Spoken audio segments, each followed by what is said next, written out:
තෙරුවන් සරණයි. මෙවර අලුත් අවුරුද්දේ හිසතෙල් ගෑමේ නැකතට ගණේවැව පුරාණ විහාරස්ථානයට එන්න කියලා පූජ්‍ය කත්නෝරුවේ සිරිධම්ම ස්වාමින් වහන්සේ ඔබ සැමට පින් පෙරදැරිව ආරාධනා කරනවා.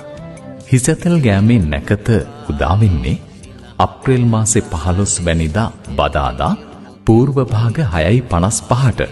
ඒ කියන්නේ උදෑසන 6:55ට පච්චවර්ණ හෙවත් කොළ පැහැති වස්ත්‍රාභරණයෙන් සැරසී නැගෙනහිර දිශාව බලා හිසට කොහොඹ පද්ද පයට කොළොන් පද්ද තබා කොහොඹපත් යුෂ මිශ්‍ර නානු හා තෙල්ගා ස්නානය කිරීම මැනවි කියලා තමයි නැකත් සීට්ටුවේ සඳහන් වෙන්නේ.